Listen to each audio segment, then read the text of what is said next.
killed herself. Long live the king. Bernardo? He. You come most carefully upon an hour.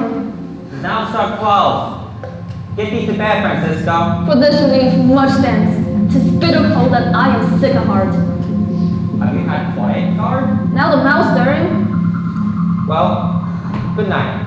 If you do meet Horatio and Marcellus, the rivals of my watch, bid them make haste. I think I hear them. Stand up! Who's there? Friends of this crown. And lead me to the Dane. Give me good night. Farewell, honest soldier. Who hath relieved you? Bernardo has my place. Give me good night. Hello, Bernardo. Say, was Horatio there? A piece of him. Welcome, Horatio. Welcome, Marcellus. What, has this thing appeared again tonight? I've seen nothing. Horatio says 'tis but a fantasy, he will not let belief take hold of him, touching this dreaded sight twice seen of us. I have entreated him long to watch the news of this night. If this apparition come, he will approve our eyes and speak to it. Tush, tush. 'Twill not appear. Stay a while, and let us once again assail your ears that are so fortified against our story, will we have 2 nights seen. Well, stay we will. Let's hear Bernardo speak of this. Last night of all, when yon same star that's westward from the pole had made its course to moon that part of heaven where it now shines, Marcellus and myself, the bell was beating one. Peace! Break the up! Look at the hand! In the same figure like the king that's dead. Thou art solid. Speak to us, Horatio. Looks they not like the king. Mark it, Horatio. Most like. The harrows be with fear and wonder. It will be spoke to. Speak to it, Horatio. What art thou that usurps this time of night? Together in that fair, warlike form which majesty of fairy Denmark did sometimes mark. By heaven I adore thee, speak! If thou hast any sound or use of voice, speak to me. If there be any good things be done to thee, that make thee ease and grace to me, speak to me. If thou art a prisoner of thy country's fate, which happily for knowing men oh, speak! See, it stalks away. Say, speak, speak, I adore thee, speak! It's here. It's here. 'Tis gone. 'Tis gone and will not answer. How now, Horatio? You tremble and look pale.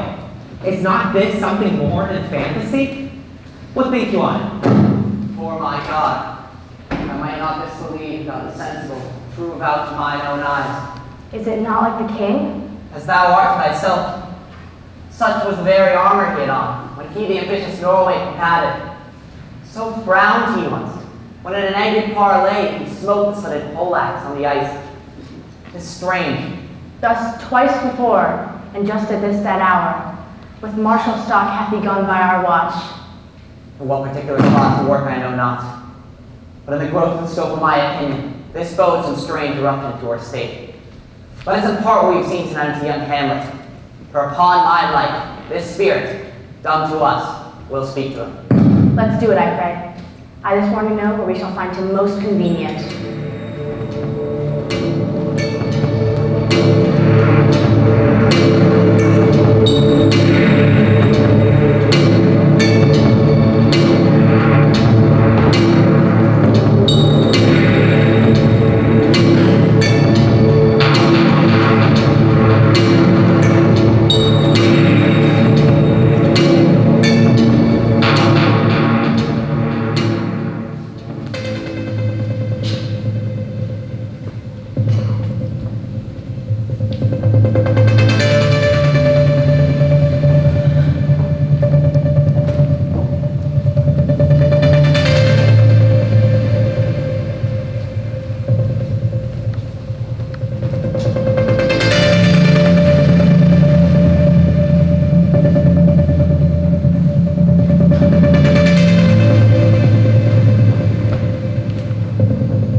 Though of Hamlet, our dear brother's death, the memory be green, and that it us befitted to bear our hearts in grief, and the whole kingdom to be contracted in one brow of woe.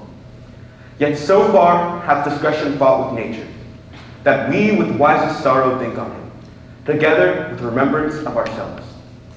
Therefore, our sometime sister, now our queen, have we, as 'twere, with the defeated joy, with mirth and funeral, and with dirge and marriage, in equal scale weighing delight and dole, taken to wife.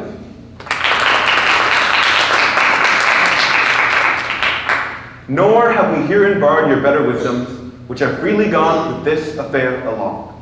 For all our thanks. And now, Laertes, what's the news with you? You've told us of some suit. What is Laertes? You cannot speak of reason to the Dane and lose your voice. What wouldst thou beg, Laertes? That would not be my offer, not thy asking.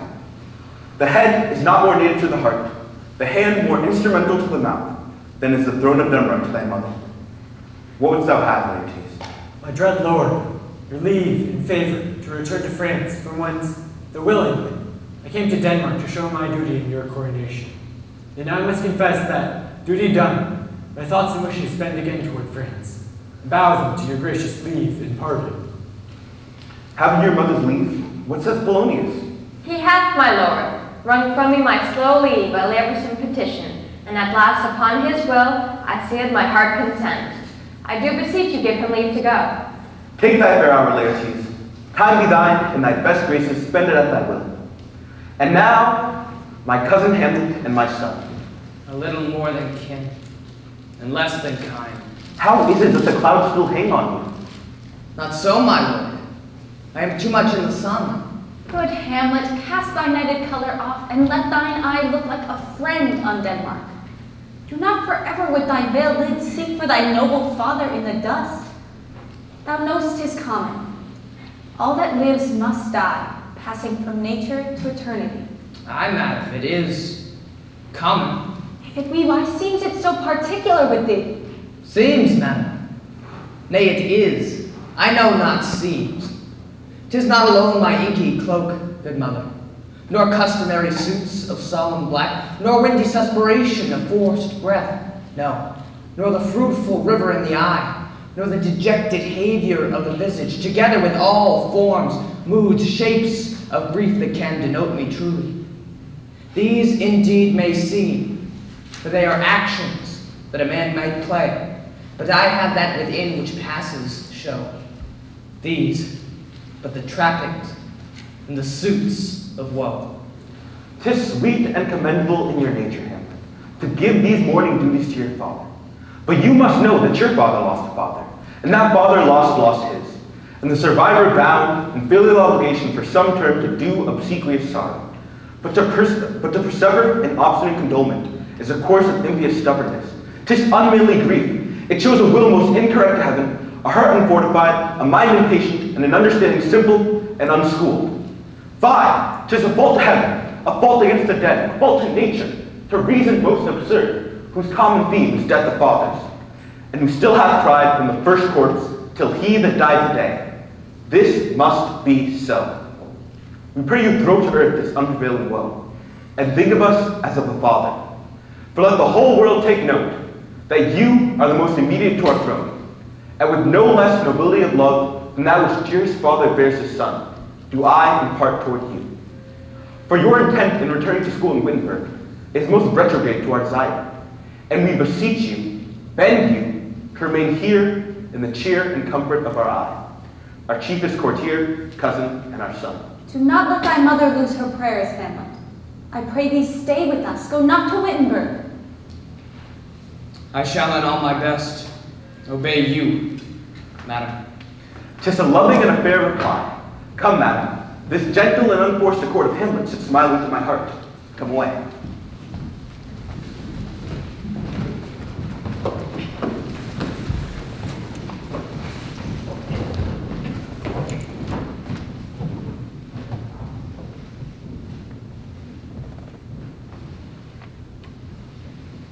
Oh, that this too sullied flesh would melt, thaw and resolve itself into a dew.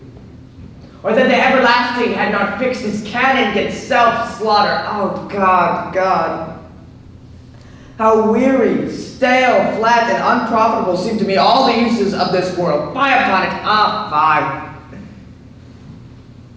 That it should come to this, but 2 months dead, nay, not so much, not 2. So excellent a king, so loving to my mother that he might not beteem the winds of heaven, visit your face too roughly, heaven and earth. Must I remember? Why, she would hang on him as if increase of appetite had grown by what it fed on, and yet within a month. Let me not think of it. Frailty, thy name is woman, a little month, or ere those shoes were old with which she followed my poor father's body. Why she, oh God, a beast that wants discourse of reason would have mourned longer. Married with my uncle, my father's brother, but no more like my father than I to Hercules. Within a month she married. Oh, most wicked speed, to post with such dexterity to incestuous sheets. It is not, nor it cannot come to good. But break my heart, for I must hold my tongue. Hail to your lordship. I'm glad to see thee well. Horatio?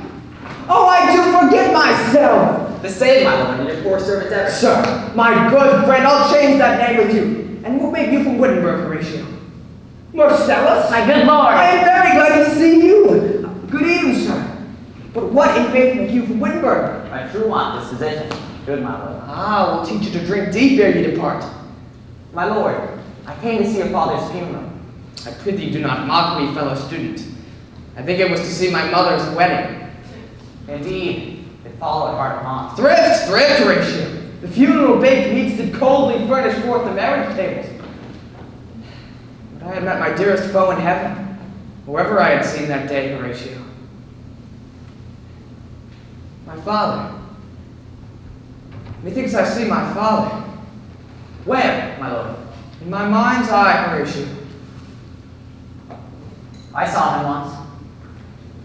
He was a goodly He was a man, taken for all in all. I shall not look upon his like again. My lord, I think I saw him yesterday. Saw? Who? My lord, the king, your father. The king, my father. 2 nights together have these gentlemen, Marcellus and Bernardo, on their watch in the dead waste in the middle of the night, and thus encountered. A figure like your father appears before them, and with solemn march goes slow and stately by them. This to me in dreadful secrecy impart they did, and I with them the 3rd night kept the watch, where, as they had delivered, both in time, form of the thing, each word made true and good, the apparition comes. I knew your father. These hands are not more like. But where was it? My lord, upon the platform where we watched. Did you not speak to it? My lord, I did, but answer made it none. Yet once we thought it lifted up its head as it would speak. But even then the morning cock grew loud, and at the sound it shrunk and paced away, and vanished from our sight. 'Tis very strange. Indeed, my lord, we did think it writ down our duty to let you know that. Indeed, sirs. But this troubles me. Hold you the watch tonight. We do, my lord. Armed, see you. Armed, my lord. From top to toe? My lord, from head to foot. And you saw not his face. My lord, I did. What? Looked he frowningly? A countenance more in sorrow than in And anger. fixed his eyes upon you? Most constantly. I would I had been there. It would have much amazed you. Very like, very like. State it law. Well, one with moderate haste might tell 100. Longer. Not when I saw it. I will watch tonight. Perchance to walk again. I warrant it will. If it assume my noble father's person, I'll speak to it though hell itself should gape and bid me hold my peace. I pray you all, if you have hitherto concealed this sight, give it an understanding, but no tongue. I will requite your loves, so fare you well. Upon the platform twixt 11 and 12 I'll visit you. Our duty to your honor. Your loves as mine to you. Farewell.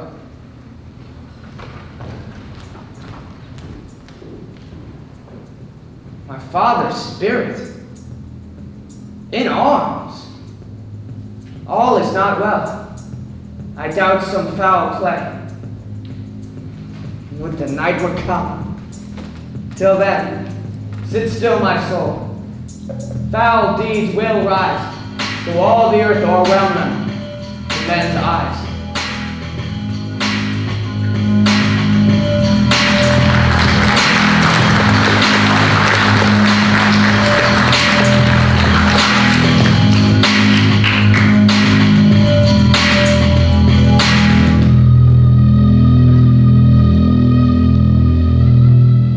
When necessaries are embarked. Farewell. And, sister, as winds give benefit and convoys assisted, do not sleep, but let me hear from you. Oh, do you doubt that? For him, and the trifling of his favor. Hold it a fashion and a toy in blood. A violet in the youth of prime nature. Forward, not permanent. Sweet, not lasting. The perfume and suppliant of a moment, no more. No more but so? Think it no more. For he may love you now, but you must fear him. His will is not his own. For he himself is subject to his birth. He may not, as an unvalued persons do, carve for himself, for on his choice depends the safety and health of this whole state. Then weigh what loss your honor may sustain, if with too prudent ear you list his songs, or lose your heart, or your chaste treasure open to his unmatched importunity. Beware then, best safety lies in fear. You through itself rebels, though none else hear. I shall the effect of this good lesson keep us watchmen to my heart, but, good my brother, do not, as some ungracious pastors do, show me the steep and thorny way to heaven, whilst like a puffed and reckless libertine himself the primrose path of dalliance treads, and recks not his own reed. Oh, fear me not. But I stay too long. Laertes! Here mother comes. Yet here, Laertes, aboard, for shame! The wind sits in the shoulder of your sail, and you are stayed forward. There, my blessing with thee, and these few precepts in thy memory, look thou character. Give thy thoughts no tongue, nor any unproportioned thought his act. Be thou familiar, but by no means vulgar. Those friends thou hast, and their adoption try, grapple them onto thy soul with hoops of steel, but do not dull thy palm with entertainment of each new hatched, unpledged courage. Beware of entrance to a quarrel, but being in, bear that the opposed may beware of thee. Give every man thine ear, but few thy voice. Costly thy habit as thy purse can buy, but not expressed in fancy, rich, not gaudy, for the apparel oft proclaims the man. Neither a borrower nor a lender be, for loan oft loses both itself and friend, and borrowing dilleth edge of husbandry. This, above all, to thine own self be true, and it must follow, as the night the day, thou canst not then be false to any man. Farewell, my blessing cease in this, in thee. Most humbly do I take my leave, madam. The time invites you. Farewell. And, sister, remember well what I have said to you. 'Tis in my memory locked, and you yourself shall keep the key of it. Farewell. What is Ophelia? He hath said to you. So please you, something touching the Lord Hamlet. Mary, well bethought. 'Tis told me he hath very oftenly given private time to you, and you have of your audience the most free and bounteous. If it be true, as 'tis put on me, in that way of caution I must tell you, you do not understand yourself so clearly as it behooves my daughter and your honor. What is between you? Give me up the truth. He hath, madam, as of late, made many tenders of his affection to me. Affection, pooh! You speak like a green girl, unsifted in such perilous circumstance. Do you believe his tenders, as you call them? I do not know, madam, what I should think. Mary, I will teach you. Think yourself a baby, that you have taken these tenders for true pay, which are not sterling. Tender yourself more dearly, or, not to crack the wind of the poor phrase, tendering it thus, you'll tender me a fool. Madam, he hath importuned me with love and honorable fashion, Aye, fashion you may call it. Go to. and hath given countenance to his speech, madam, with almost all the holy vows of heaven. I would not, in plain terms, have you so slandered any moment leisure as to give words or talk the Lord Hamlet? Look to it, I charge you. Come your ways. I shall obey, madam. The air bites shrewdly. It is very cold. It is a nipping and an eager air. What hour now? I think it lacks at 12. No, it is struck. Indeed. I heard it not. It then draws near the season when the spirit held is wont to walk. What's the meaning of this, my lord? King doth wait tonight. He takes his round, and the swaggering upspring reels, and as it drains his draughts and brandish down, the kettle drum and trumpets does spray out the triumph of his pledge. Is it a custom? Aye, marry it, but to my mind, though I am native here, to the manner born, it is a custom more honored in the breach than the observance. Look where it comes! Angels and ministers of grace defend us. Be thou a spirit not for goblin damned, that comes in such a questionable shape that I will speak to thee. I'll call thee Hamlet, King, Father, Royal Dane. Oh, answer me! It beckons you follow, as it is of a part of desire to you alone. Waves you to a more rude ground, but do not go with it. No, by no means. You will not speak, then I will follow it. Do not, my lord. Why? What should be the fear? I do not set my life at a pin's fee, and for my soul, what can I do to that, being a thing immortal as itself? It weighs me still, I'll follow it. What if it take you to the flood, my lord? To the dreadful summit of a cliff that beetles over his face into the sea. And there sits some other horrible form which might deprive the sovereignty of reason and draw you into madness. Think of it. It weighs me still. Go on, I'll follow thee. Shall not go, my lord. Hold up your hands. Be warned, you shall not My go. face cries out, unending gentlemen! By heaven, I'll make a ghost of him that lets me. I say away! Go on, I'll follow thee. Waxes desperate, imagination. Let's follow. 'Tis not fit thus to obey him. Have after. What issue will this come? Something is rotten in the state of Denmark. Heaven will direct it. Nay, let's follow him.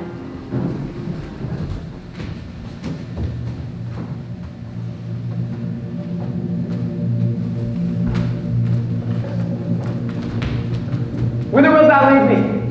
Speak, I'll go no further. Mark me. I will. My hour is almost come, when I to sulphurous and tormenting flames must render out myself. Alas, poor ghost. Pity me not, but lend thy serious hearing to what I shall unfold. Speak, I am bound to hear. So art thou to revenge, when thou shalt hear. What? I am thy father's spirit, doomed for a certain term to walk the night, and for the day confined to fast and fires, until the foul crimes done in my days of nature are burnt and purged away. List, list, oh list, if thou didst ever thy dear father love. Oh God. Revenge his foul and most unnatural murder. Murder? Murder most foul, as in the best it is, for this most foul, strange, and unnatural. Haste me to know it, that I may sweep to my revenge. Now Hamlet, here. 'Tis given out that, sleeping in my orchard, a serpent stung me, so that the whole ear of Denmark is by a fortunate process of my death, rankly abused. But now, thou noble youth, the serpent that did sing thy father's life now wears his crown. Oh, my prophetic soul. My uncle. I, that incestuous, that adulterate beast, with traitorous gifts, won to his shameful lust, the will of my most seeming virtuous queen. O Hamlet, what a falling off was there. But soft, methinks I scent the morning air, brief let me be. Sleeping within my orchard, my custom always of the afternoon, upon my secure hour thy uncle stole, with juice of cursed bona in a vial, and in the porches of my ears did pour the leprous Stillman, whose effect holds such an enmity with blood of man, that swift as quicksilver courses through the natural gates and alleys of the body. Thus was I, sleeping by a brother's hand, of life of crown, of queen, at once dispatched, cut off even in the blossoms of my sin, no reckoning made, but sent to my account with all my imperfections on my head. horrible, oh, horrible, most horrible, if thou hast nature in thee, bear it not. Let not the royal bed of Denmark be a couch for luxury and damned incest. But howsoever thou pursuest this act, take not thy mind, nor let thy soul contrive against thy mother aught. Leave her to heaven, and to those thorns that in her bosom lodge to prick and stake her. Fare thee well at once. The glowworm shows the matin to be near, and begins to pale his ineffectual fire. Adieu, adieu, adieu, remember me.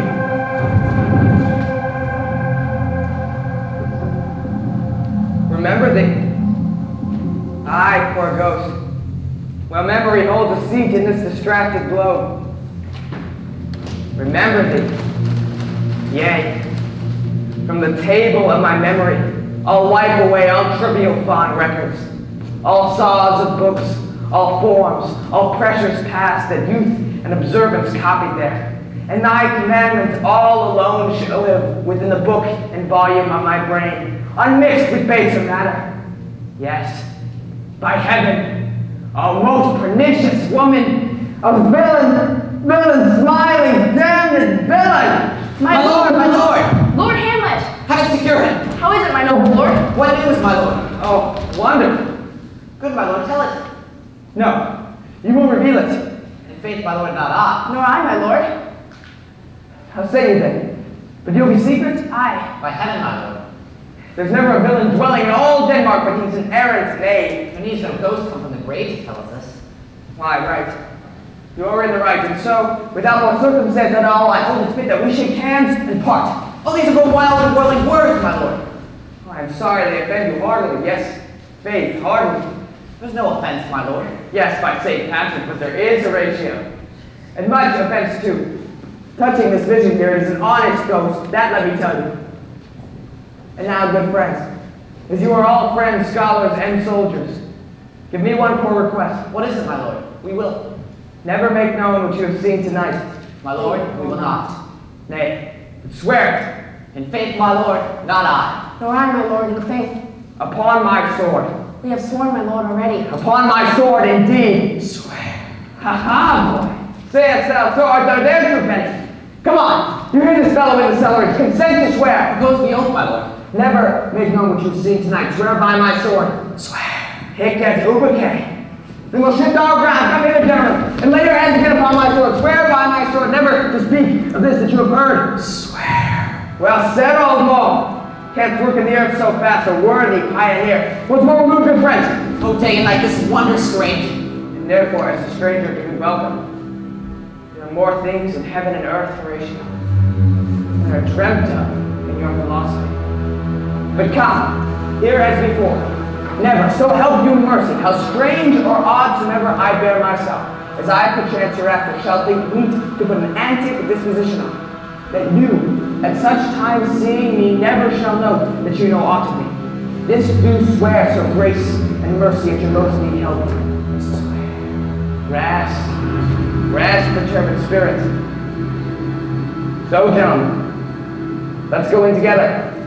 And still your fingers on your lips, I pray. The time is out of joint. Oh, curse and spite that ever I was born to set it right. Nay, come, let's go together.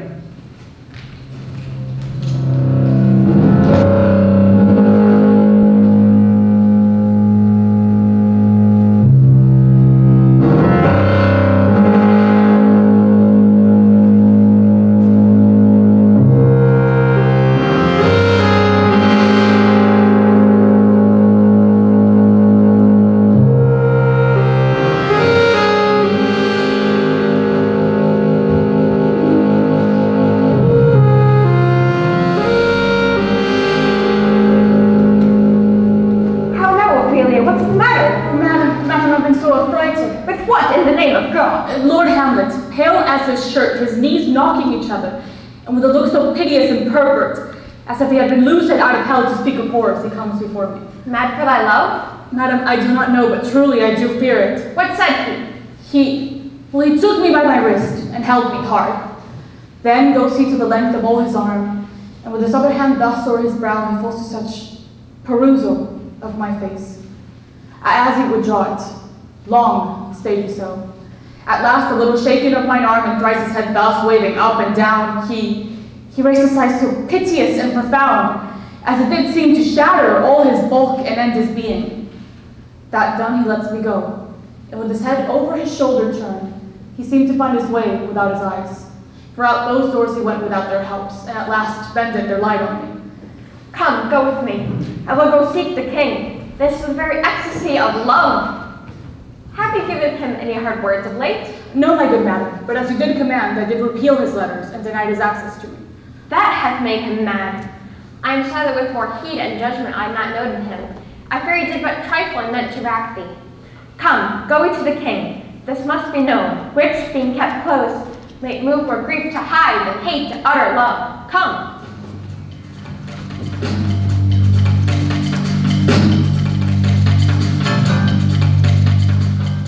Welcome, dear Rosencrantz and Guildenstern.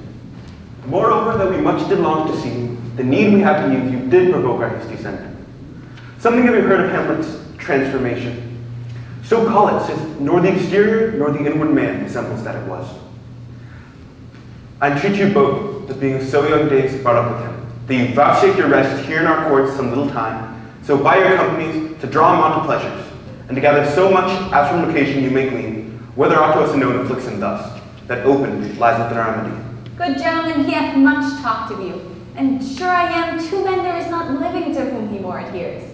If it will please you to show us so much gentry and goodwill as to expend your time with us a while for the supply and profit of our hope, your visitation shall receive such thanks as fits a king's remembrance. Both your majesties might, by the sovereign power you have of us, put your dread pleasures more into command than to entreaty. But we both obey, and give ourselves up in the full bent, to lay our service freely at your feet, and to be commanded. Thanks, Rosencrantz, and gentle Guildenstern. Thanks, Guildenstern and gentle Rosencrantz. And now, I beseech you to instantly visit my too much changed son. Go, some of you, and bring these gentlemen where Hamlet is. Make our presence and our practices pleasant and helpful to him. Aye, amen.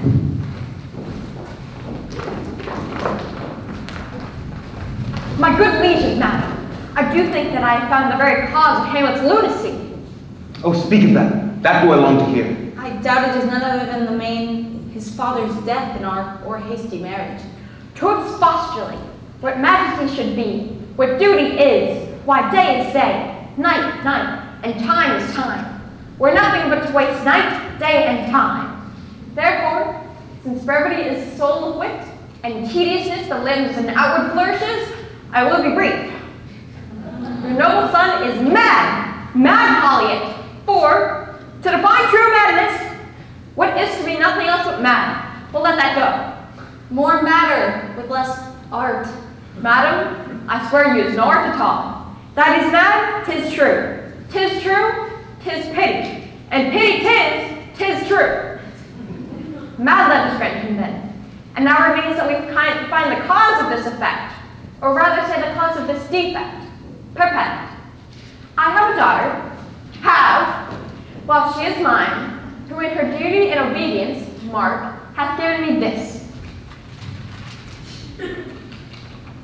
Now gather, and surmise. To the celestial and my soul's idol, the most beautified Ophelia. That's an ill phrase, a vile phrase. Beautified is a vile phrase, but you shall hear, thus. Who, in her excellent white bosom, and etc. Came this from Hamlet to her? Madam, stay awhile, I'll be faithful. Doubt thou the stars are fire, doubt that the sun doth move, doubt truth to be a liar, but never doubt our love.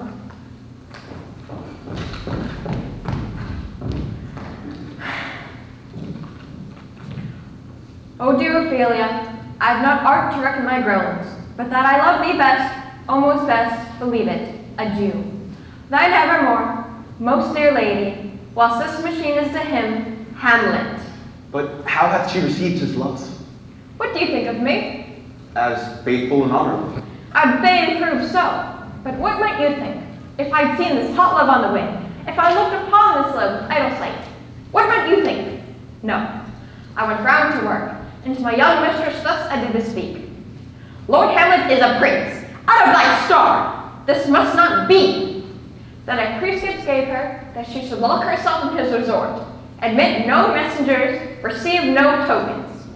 That done, she took the fruits of my advice, and he, repelled, a short tale to make, fell into a sadness, thence to a watch, thence to a fast, thence to a weakness, thence to a lightness, and by this declension into the madness where now he raves, and we are mourned for. Do you think 'tis this? It may be, very like. Hath there been such a time, I would fain know, that I have positively said 'tis so when proved otherwise? Not that I know. Take this from this, if this be otherwise. How may we try it further? You know, sometimes he walks for hours together here in the lobby. So he does indeed. At such a time, I'll lose my daughter to him. Be you and I pen and heirs by then. Mark the encounter. If he love her not, and not from his reason fallen thereon, let me be no assistant for estate, but keep a farm and carters. We will try it. But look where sadly the poor wretch comes reading. Away, I do beseech you both, away! I'll board him presently, or give me leave.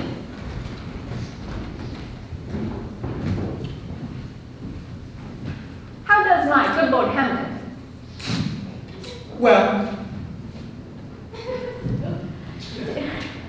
Do you know me, my lord? excellent well. You are a fishmonger. Not I, my lord. Then I would you were so honest a woman. Honest, my lord? Aye, to be honest, as this world goes, is to be one man picked out of 10,000. That's very true, my lord. Have you a daughter? I have, my lord. Let her not walk in the sun. Conception is a blessing. But as your daughter may conceive, friend, look to it. How say you by that? Still harping on my daughter. Yet he knew me not at first. He said I was a fishmonger. He's far gone, far gone. I'll speak with him again. What do you read, my lord? Words. Words. Words. What is the matter, my lord? Between who? I mean, the matter that you read, my lord. Oh, slanders, madam. For the satirical rogue says here that old women have a plentiful lack of wit, together with most weak hands. All which, madam, though I most powerfully and potently believe, yet I hold it not honestly to have it thus set down. For you yourself, madam, should be as old as I am, if, like a crab, you could go backward. Though this be madness, yet there is method in it. Will you walk out of the air, my lord? Into my grave. Indeed, that's out of the air. How pregnant sometimes supplies are. My lord, I will take my leave of you. You cannot take from me anything that I will more willingly part with all. Except my life. Except my life. Except my life. Very well, my lord. These tedious old fools. You go to seek the Lord Hamlet, there he is. God save you, madam. My honored lord, my most dear lord. My excellent good friend, how dost thou bear, Mr. Rosencrantz? Good lads, how do you both? As the indifferent children of the earth, my lord. Happy we're not over happy. I mean, On Fortune's cap, not the very button. Nor the soles of her shoe. neither, my lord. And you live about her waist. We're in the middle of her favors. Faith, a private suite. Secret parts of fortune, most true. She is a strumpet. What news? None, my lord, but that the world's grown honest. Ah, then is doomsday near. If your news is not true, let me question more in particular. What have you deserved at the hands of fortune that she sends you to prison hither? Prison, my lord. Denmark's a prison. Then is the world one. A goodly one, in which there are many confines, wards, and dungeons. Denmark being one of the worst. We think not so, my lord. Why then 'tis none to you. For there is nothing either good or bad, but thinking makes it so. Why then your ambition makes it one. It is too narrow for your mind. God, I could be bounded in a nutshell, and count myself a king of infinite space, were it not that I have bad dreams. But in the beaten way of friendship, what make you both to Elston? To visit you, my lord. No other occasion. Were you not sent for? Come, come, deal justly with me. Come, nay, speak.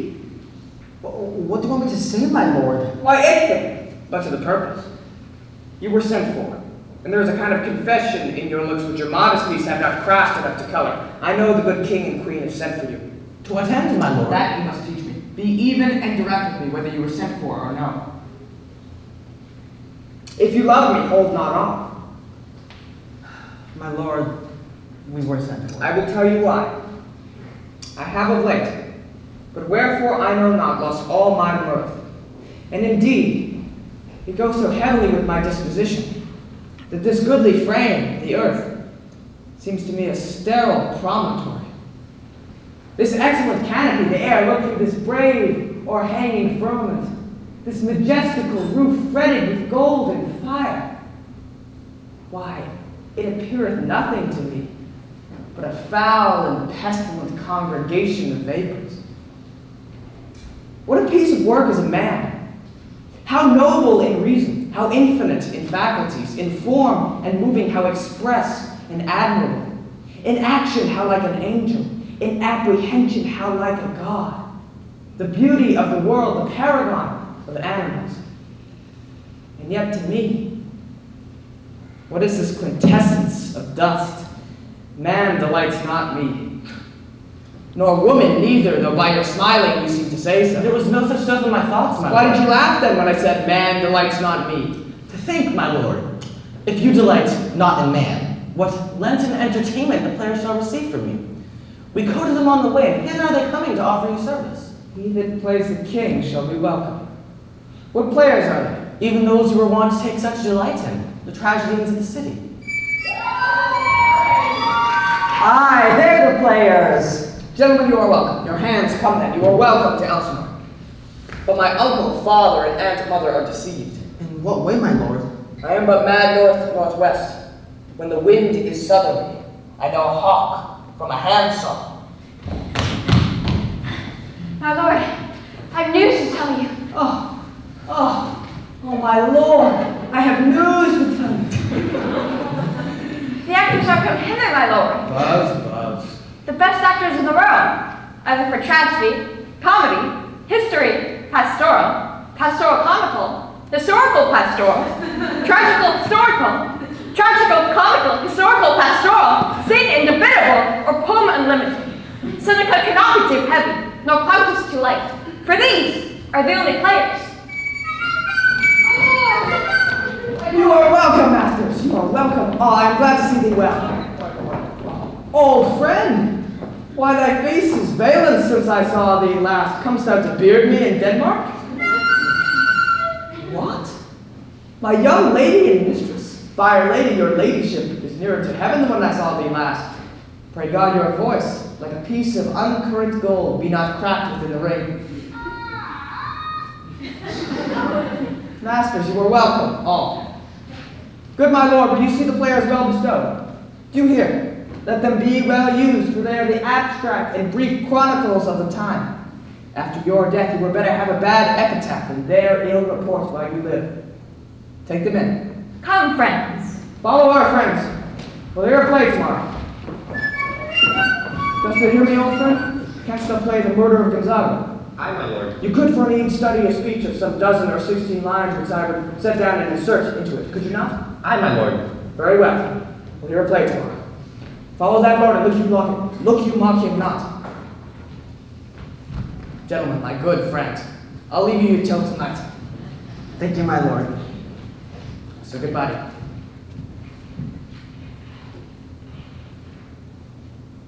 I have heard that guilty creatures sitting at a play have, by the very cunning of the scene, been struck so to the soul that presently they have proclaimed their malefactions. For murder, though it have no tongue, will speak with most miraculous organ. I'll have these players play something like the murder of my father before mine uncle. I'll observe his looks. I'll tempt him to the quick. If he do blench, I know my course. The spirit that I have seen may be a devil. And the devil hath power to assume a pleasing shape, yea, and out of my weakness and my melancholy, as he is very potent with such spirits, abuses me to damn me. I'll have grounds more relative than this. The play is the thing wherein I'll catch the conscience of the king.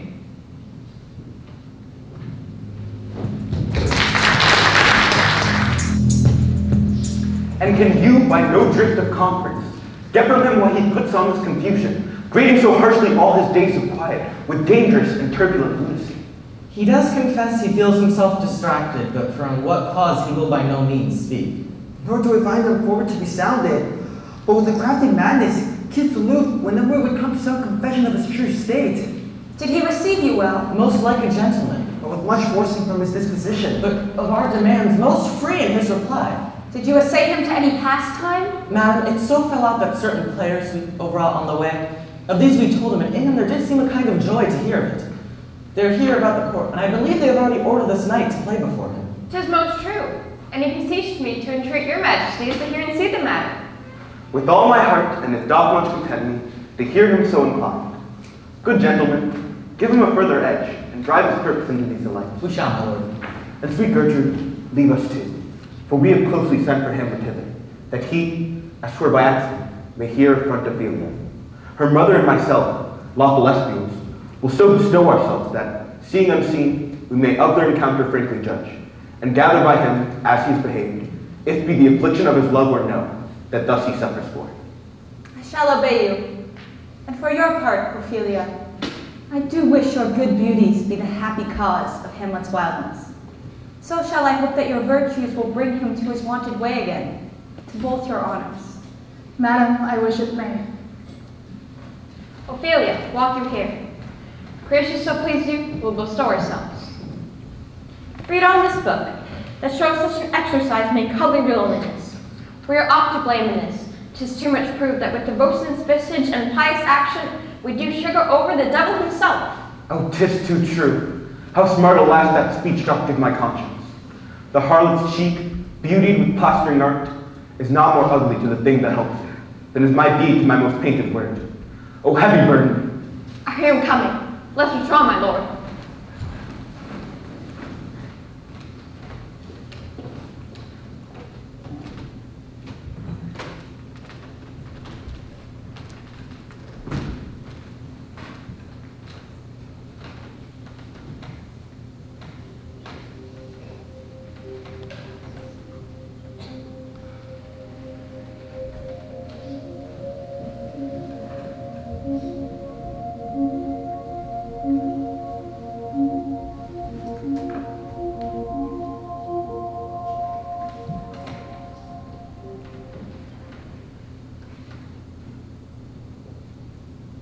To be, or not to be, that is the question.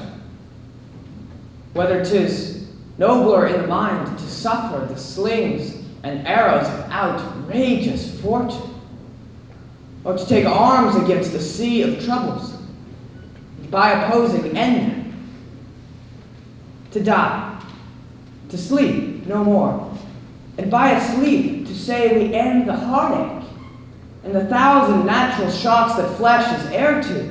'Tis a consummation devoutly to be wished. To die, to sleep, perchance to dream. Aye, there's the rub. For in that sleep of death, with dreams may come when we have shuffled off this mortal coil must give us pause. There's the respect that makes calamity of so long life. For who would bear the whips and scorns of time, the oppressor's wrong, the proud man's contumely, the pangs of despised love, the law's delay, the insolence of office, and the spurns the patient merit of the unworthy takes, when he himself by dissuades is made with a bare bodkin? Who would fardels bear? To grunt and sweat under a weary life, but that the dread of something after death, the undiscovered country, from whose bourne no traveler returns, puzzles the will, and makes us rather bear those ills we have, than fly to others that we know not of. Thus conscience does make cowards of us all, and thus the native hue of resolution is sicklied o'er with the pale cast of thought, and enterprises of great pitch and moment, with disregard, their currents turn awry, and lose the name of action. Softly now to fair Ophelia. Nymph, in thy orisons be all my sins remembered. Good my lord, I'll do your honor for this many a day. I humbly thank you. Well. My lord, I have remembrances of yours that I have longed to redeliver.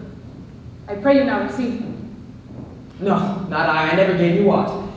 My lord, you know right well you did. And with them words of so sweet breath composed as made these things more rich.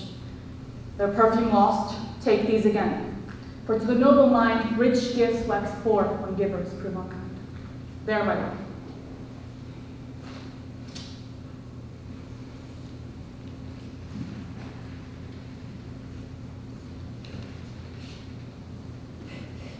Are you honest? My lord. Are you fair? What means your lordship? That if you be honest and fair, your honesty should admit no discourse to your beauty. Could beauty, my lord, have better discourse than with honesty? Aye, truly, for the power of beauty will sooner transform honesty from what it is to a bond, than the force of honesty can translate beauty into his likeness. This was sometime a paradox, but now the time gives it proof. I did love you once. Indeed, my lord, you made me believe so. You should not have believed me. I loved you not. I was the more deceived. Get thee to a nunnery. Why wouldst thou be a breeder of sins? I am myself indifferent, honest, but yet I could accuse me of such things that it were better my mother had not borne me. I am very proud, revengeful, ambitious, with more offenses at my beck than I have thoughts to put them in, imagination to give them shape, or time to act them in. What should such fellows as I do, crawling between earth and heaven? We are errant knaves all, believe none of us. Go thy ways to a nunnery.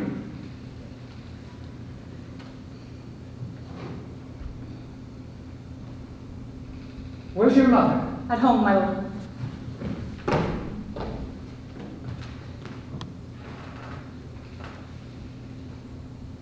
Then let the doors be shut upon her, that she may play the fool nowhere but in her own house. Farewell. Oh, help him, you sweet heaven. But thou dost marry. I'll give thee this blade for thy dowry. Be thou as chaste as ice, as pure as snow. Thou shalt not escape calumny. To a nunnery, go. Farewell. Or if thou wilt needs marry a fool. For wise men know well enough what monsters you make of them. To a nunnery, go. And quickly too. Farewell. Oh, heavenly powers, restore. I have heard of your pains well enough. You jig and amble and you lift, go to. I'll no more on it. It hath made me mad. I say we'll have no more marriage. All those that are married already, all but one, shall live. The rest shall keep as they are. To a nunnery, go. Oh, what a noble mind is here overthrown. The expectancy and form of the fair states, the glass of fashion and the mold of form, the absurd of all observers, quite down. And I, of ladies most deject and wretched, that sucked the honey of his music vows, now see that most noble reason like sweet bells jangled, out of time and harsh. That form and feature of blown youth blasted with ecstasy. Oh, woe is me, to have seen what I have seen, and to see what I see. Love? His affections are not that way tend. Nor would he speak, though a lack woman, not like madness. There's something in his soul, or which is melancholy to some root. And I do doubt that the hatch and the disclose will be some danger. For to prevent, I have in quick determination thus set it down. He shall with speed to England. Happily the seas and countries different, with variable objects, shall expel this something settled matter in his heart, whereon his brain still beating puts him thus, from fancy of himself. What think you on it? It shall do well. But yet do I believe the origin and commencement of his grief sprung from neglected love. How now, Ophelia? You need not tell us the Lord Hamlet said, or heard it all. My lord, do as you please, but if you hold it fit, after the play, let his queen mother all alone entreat him to show his grief. Let her be round with him, and I'll be pledged so please you, in the ear of all their conference. If she find him not, to England send him, or confine him where wisdom best shall think. It shall be so. Madness and great ones must not unwatched go.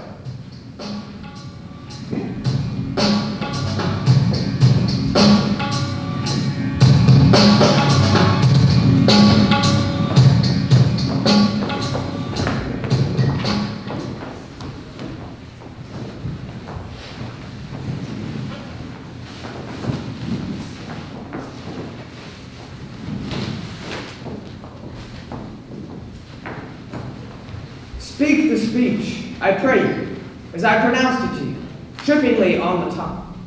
But if you mouth it, as many of our players do, I had as lief the town criers flood my heart. Nor do not soil the air too much with your hands thus, but use all gently.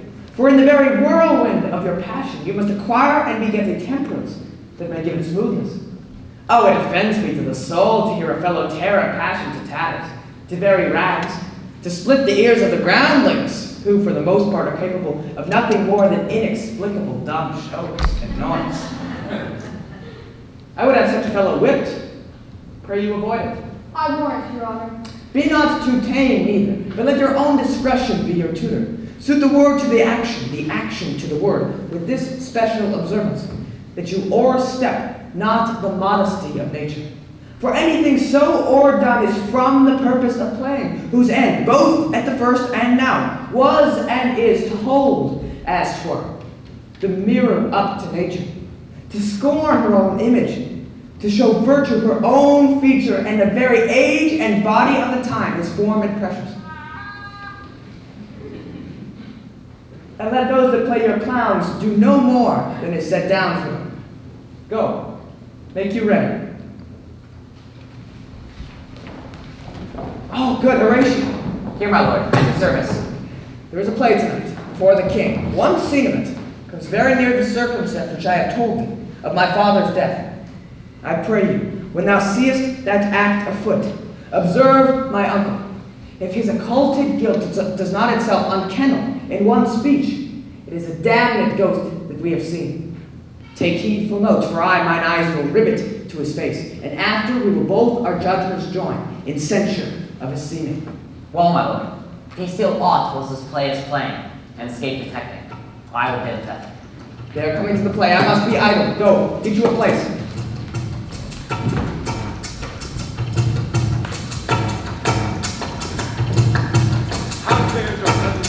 Excellent, in faith, of the chameleon's dish. I eat the air. Promise crown. I have nothing with these answer, Hamlet. These words are not mine. No, nor mine now. My lord, you played in the university once, you say?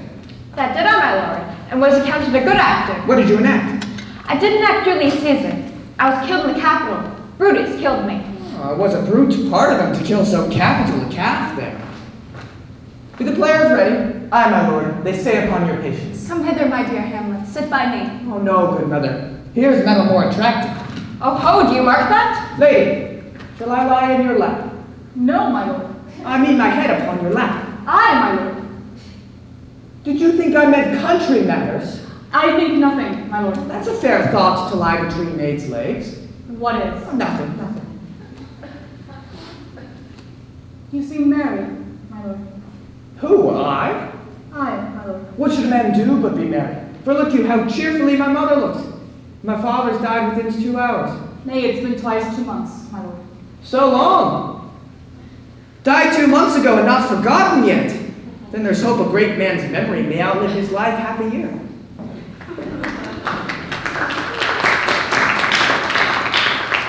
For us and for our tragedy, here stooping to your clemency, we beg your hearing patiently.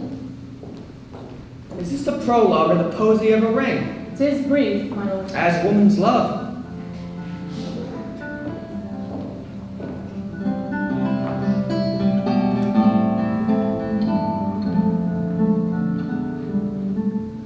Full 30 times has Phoebus' cart gone round.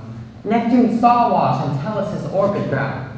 And 30 dozen moons with borrowed sheen about the world have times 1230's been. And since love our hearts and hymen did our hands, unite mutual in most sacred bands. So many journeys may the sun and moon make us again come over and love be done. But woe is me, you are so sick of late, so far from cheer and from your former state, that I distrust you. Yet though I distrust, discomfort you, my lord, it nothing must. Now my love is, proof have made you know, and as my love asides, my fear is so. Where love is great, the littlest doubts are fear. Where little fear grows great, great love grows there. Faith. I must leave thee, love, and shortly too. My offered powers their function leave to do. but thou shalt live in this fair world behind, honored, beloved, and happy as kind. For husband shalt thou. Oh, confound the rest! Such love must needs be treason in my breast. In second husband let me be accursed, none but the second but who killed the first. Wormwood!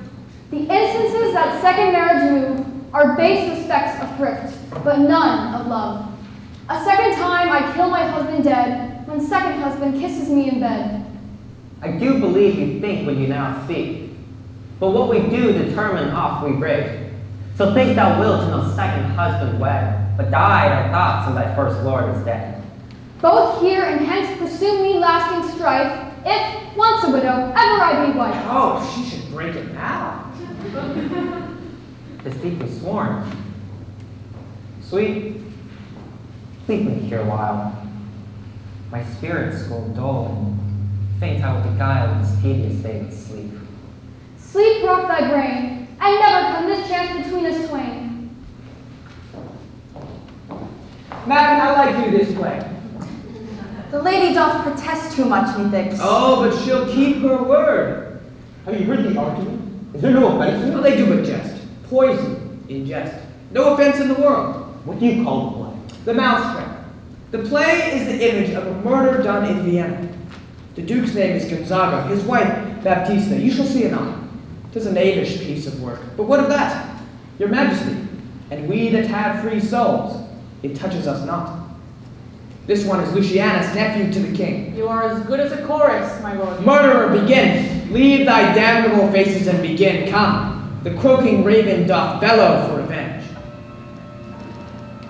Sauce black, hand apt, draught fit, time bleed, confederate season, else no creature see. Though, mixed rank of midnight reflected, with Pakistan stress blasted, stress infected, the natural magic and dire property, or wholesome life reserves immediately.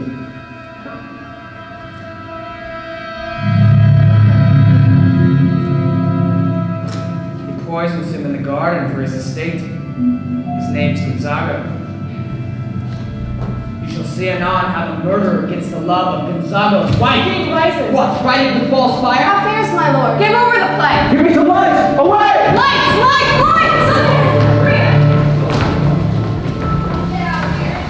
Oh, good Horatio. I'll take the ghost's word for 1,000 pounds. Did you proceed? Very well. I call this time poison. I did very well note. Come some music! Come the recorders! Come some music! Come on, Lord, let's take the word with you. Sir, a whole history. The king, sir. Aye, sir, what of it? And retirement marvelous this temper. Oh, with drink, sir? No, my lord, with Oh, color. your wisdom should show itself more rich and to signify this to the doctor.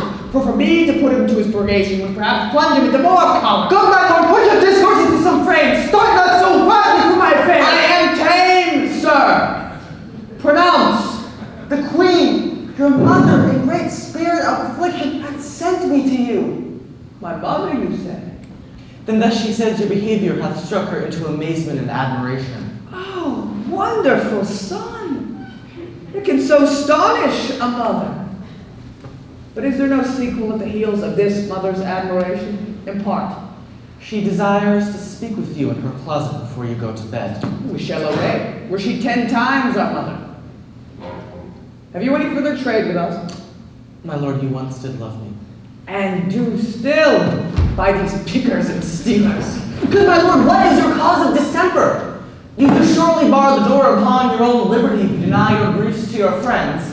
Sir, I lack advancement. How can that be, when you have the voice of the king himself for succession in Denmark? Oh, the recorders! Let me see one. Withdraw with you. Sir, will you play upon this pipe? What? Well, Lord, I cannot. I pray you. No, I beseech you. I do beseech you. Believe me, I cannot. Oh, it is as easy as lying. Govern these vantages with your fingers and thumb. Give it breath with your mouth, and it will discourse most eloquent music. Look you, these are the stops. Well, I cannot command it to any utterance of harmony. I have not the skill. Why? What an unworthy thing you make of me. You would play upon me. You would seem to know my stops. You would pluck out the heart of my mystery. You would sound me from my lowest note to the top of my compass, and there is much voice, excellent music in this little organ. Yet cannot you make it speak, Splunts? Do you think I am easier to be played on than a pipe? Call me what instrument you will. Though you can fret me, you cannot play upon me. God bless you, madam. My lord, the queen would speak with you, and presently. Do you see yonder cloud that's almost in shape of a camel? By the mass, and 'tis like a camel indeed. Methinks it is like a weasel. It is backed like a weasel? Or like a whale. Very like a whale. Then I will come to my mother by and by. They fool me to the top of my bent. I will come by and by. I will say so. By and by is easily said. Lead me, friend.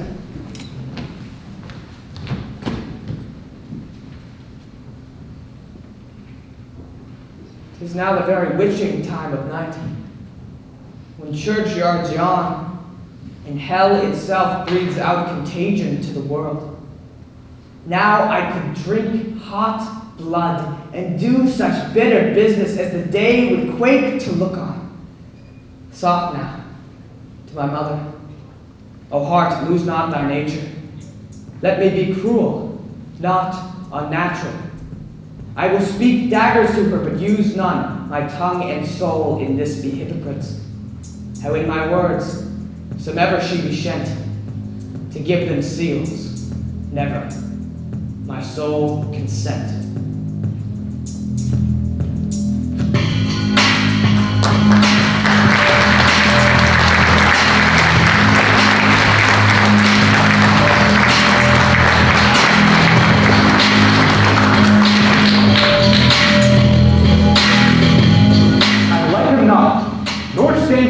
To let his madness reign.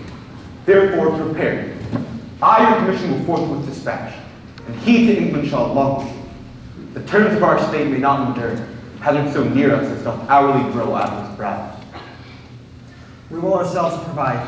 Arm you, I pray you, to this speedy voyage, for we will fetters put about the spear, which now goes too free-footed.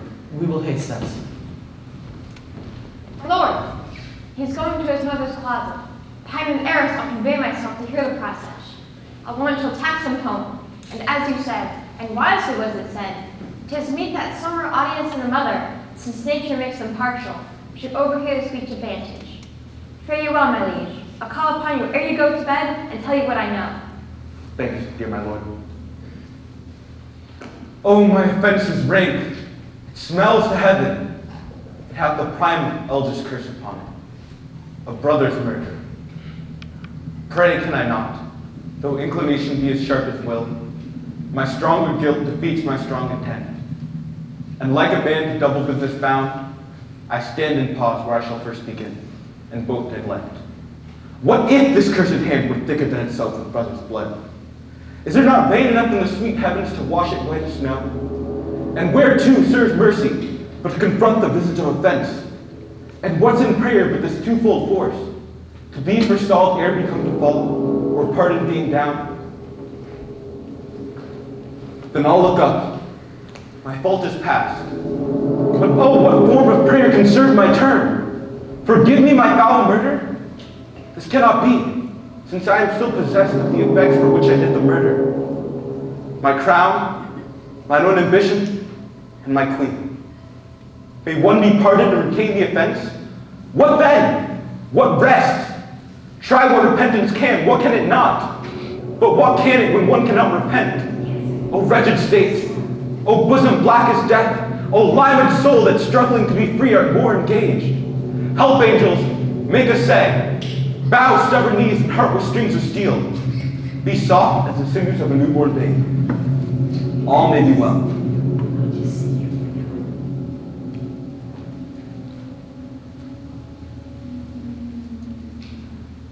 Now might I do it pat?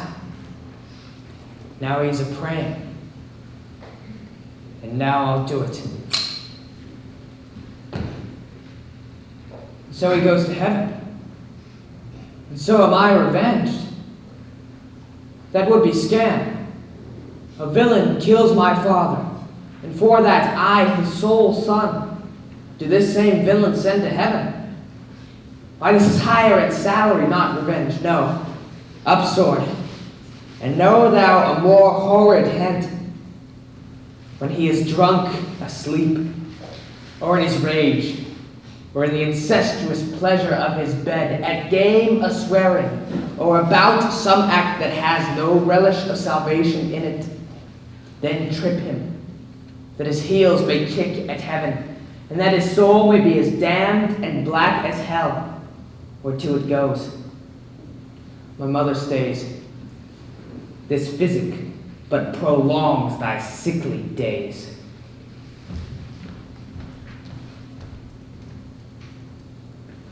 My words fly up, my thoughts remain below. Words without thoughts never have them go.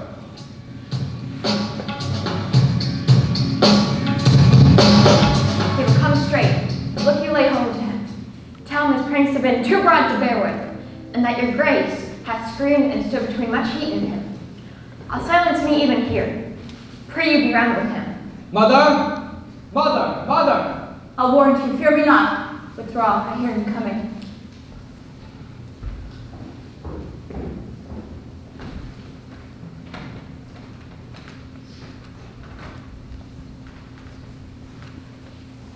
Now, mother, what's the matter? Hamlet, thou hast thy father much offended. Mother, you have my father much offended. Come, you answer with an idle tongue. Go, you question with a wicked tongue. Why? How now, Hamlet? What's the matter now? Have you forgotten it? No, by the rood, not so. You are the queen, your husband's brother's wife, and when it were not so, you are my mother. I'll set those to you that can speak. Come and sit you down. You shall not budge. You go not till I set you up a glass where you may see the inmost part of you. What will that do? That will not murder me? How? What? How now? A rat? Dead for a ducat. Dead!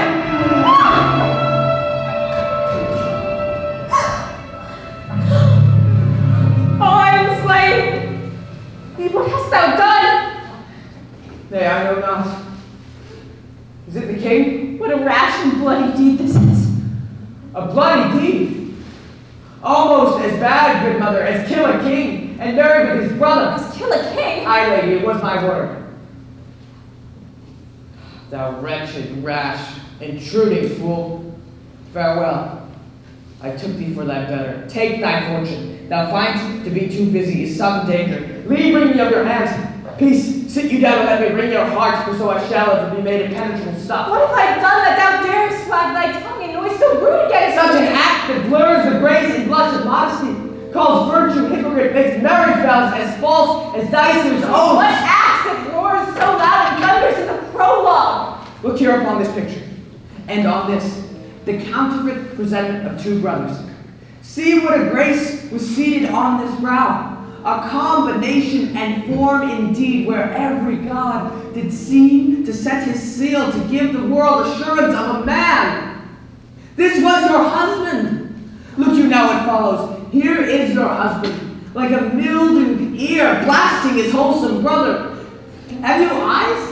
You cannot call it love, for at your age the heyday in the blood is tame, it's humble, and waits upon the judgment. What judgment would step from this to this? Akshay, where is thy blood? Hamlet, speak to me no more. Thou turnest my eyes into my very soul, and there I see such black and grained spots as will not leave their taint. Nay, but to live in the rank sweat of an enseamed bed, stewed in corruption, honeying and making love over the nasty Speak sty. no more. These words like daggers enter my ears. No more. King of dread and taxes.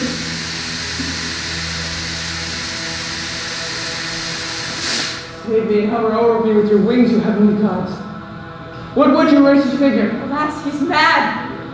Do you not come your tardy son to chide? Do not forget, this visitation was but to whet the most blunted purpose.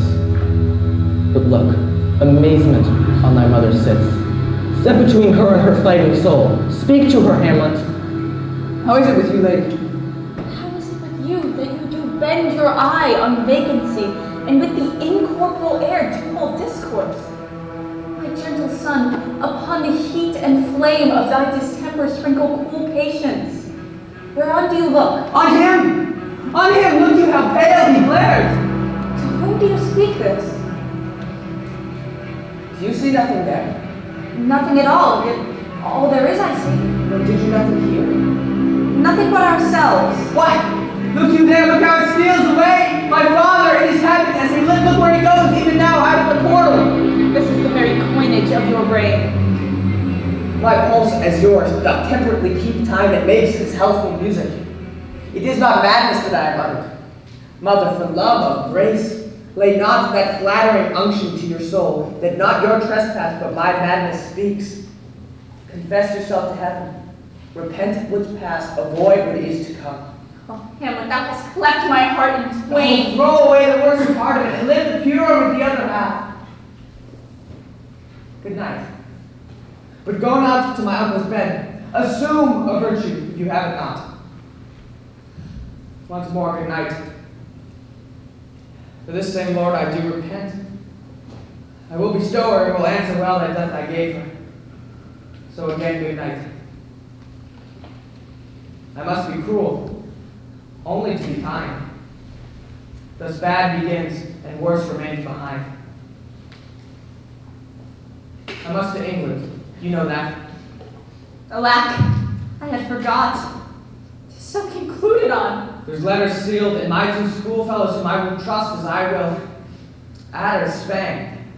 They bear the mandate. They must sweep my way and marshal me to knavery. Let it work, but I will delve 1 yard below their minds and blow them at the moon. This knave shall set me packing. I'll lug the guts into the neighbor room. Mother, good night. Indeed, this counselor is now most still, most secret, and most grave, who was in life a foolish, prating knave. Come now, to draw toward an end with you. Good night, Mother.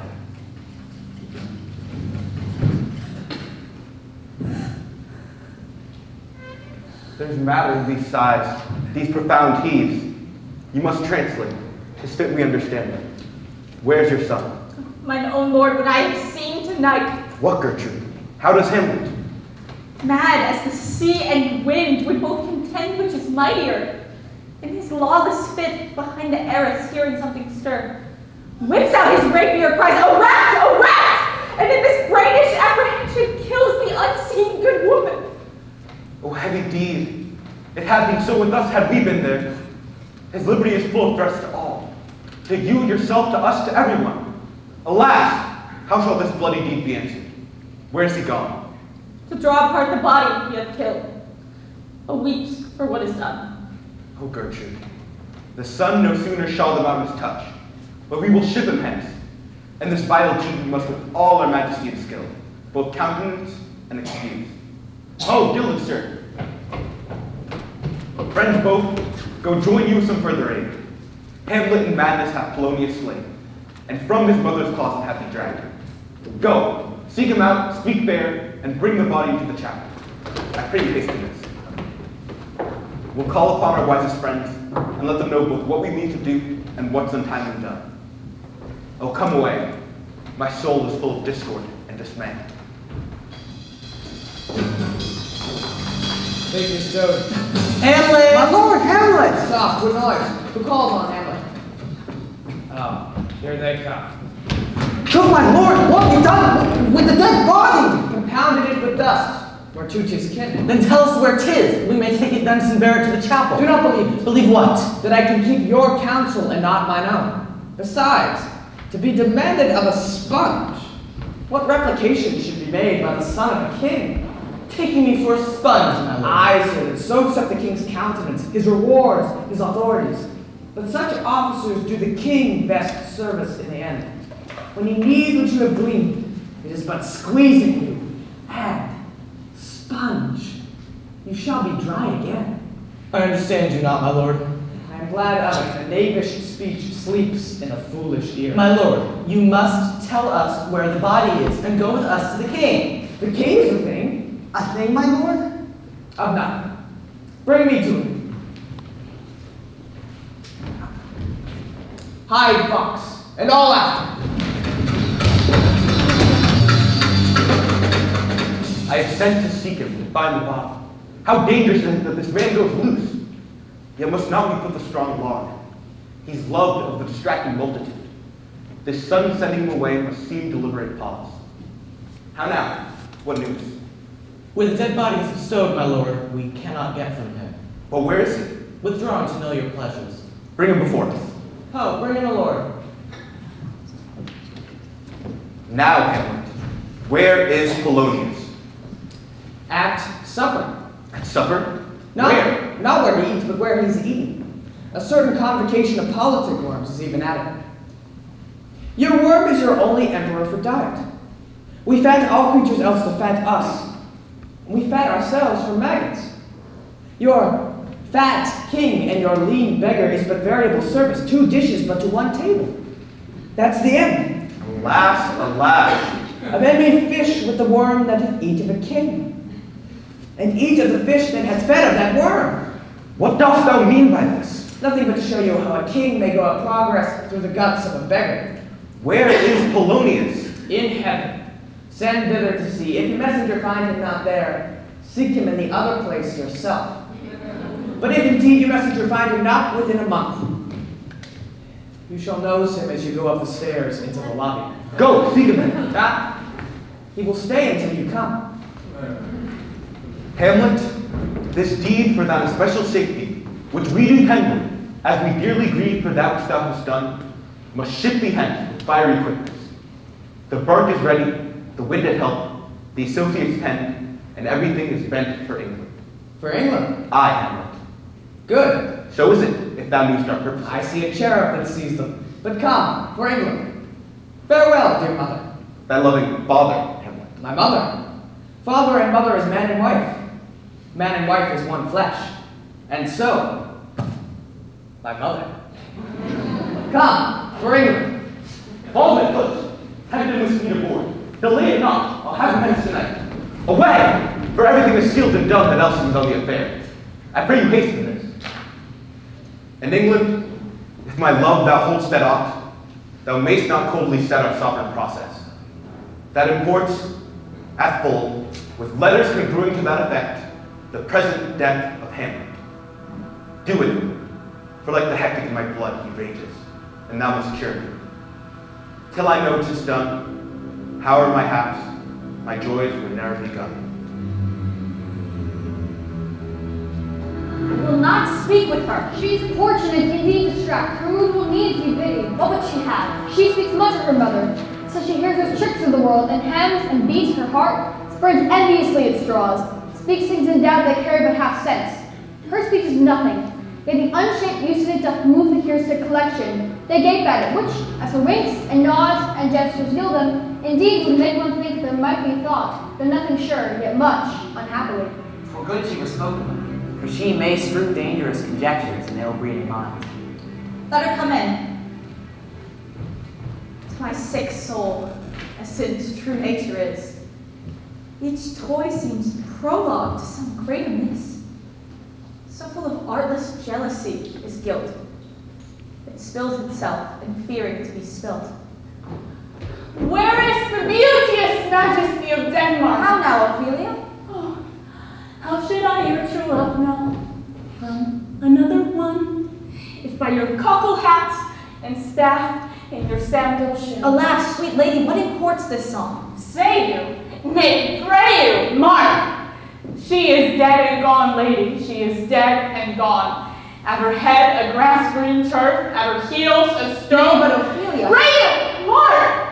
White her shroud as the mountain snow. Alas, look here, my lord. Larded all with sweet flowers, which be wept to the grave did not go with true love showers. How do you, pretty lady? Well, God dild you. They say the owl was a baker's daughter. Lord, we know what we are, but we know not what we may be. God be at your table. Conceit upon her mother. Pray! Let us have no words of this. But when they ask you what it means, say you this. Tomorrow is St. Valentine's Day, all in the morning betime, and I am made at your window to be your Valentine. Then up he rose and donned his clothes and ducked the chamber door. Let in the maid, let out the maid, never departed more. Pretty Ophelia. Indeed, loud without an oath, I'll make amend on it. By gis and by Saint Charity, alack and fie for shame, young men will do if they come to it. My crop, they are to blame! Quoth she, before you tumbled me, you promised me to wed. He answers, so I would have done by yonder sun, if thou hast not come to my bed. How long hath she been thus? I hope all will be well, but we must be patient. Yet I cannot help but weep to think they would lay her in the cold ground. My brother shall know of it, and so I thank you all for your good counsel. Come, my coach. Oh, good night, sweet ladies, good night. Oh, sweet ladies, good night, good night. Pray we wait upon her. Oh, this is the poison of deep grief. It springs all from her father's death. And now behold, Gertrude, Gertrude. When sorrows come, they come not single spies, but in battalions.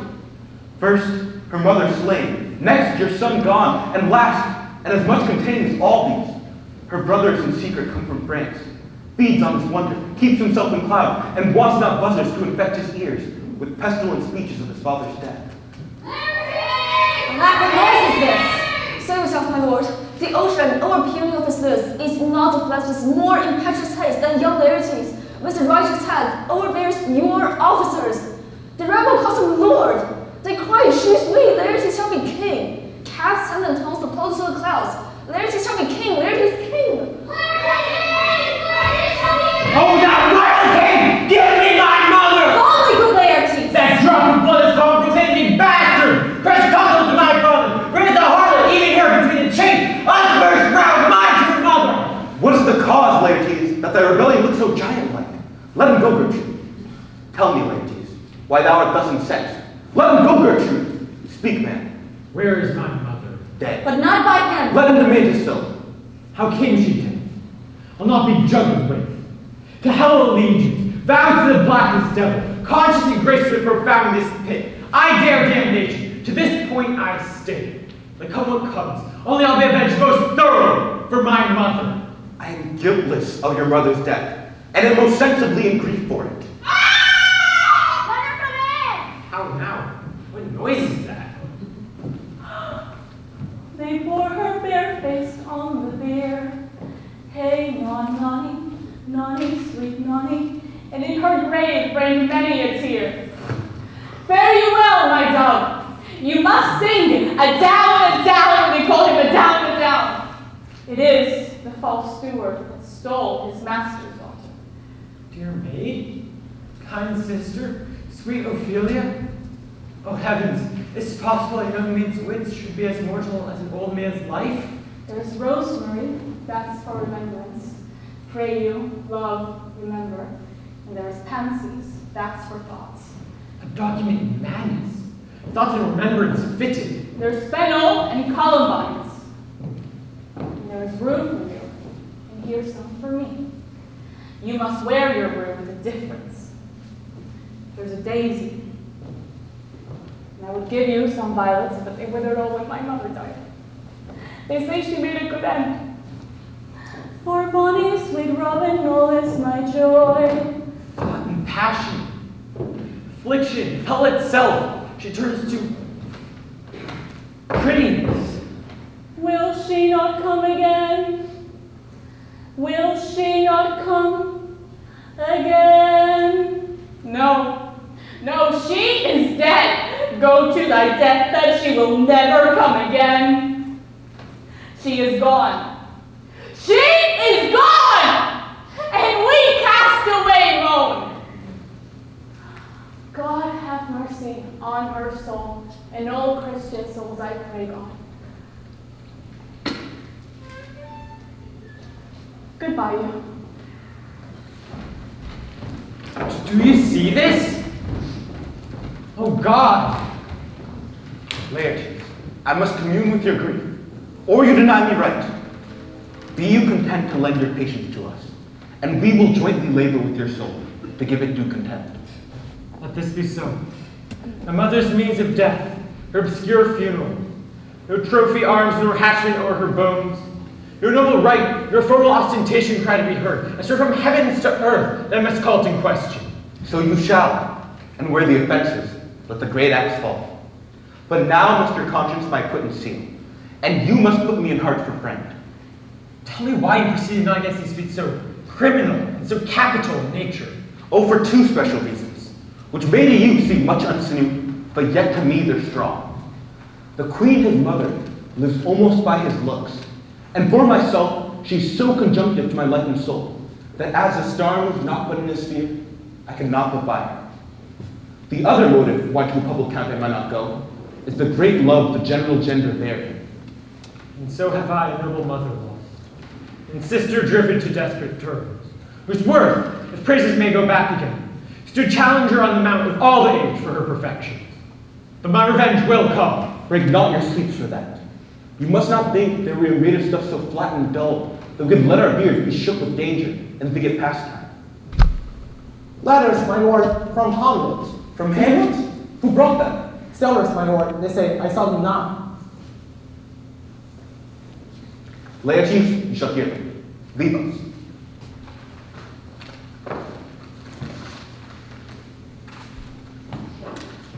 High and mighty, you shall know, I am set naked on your kingdom.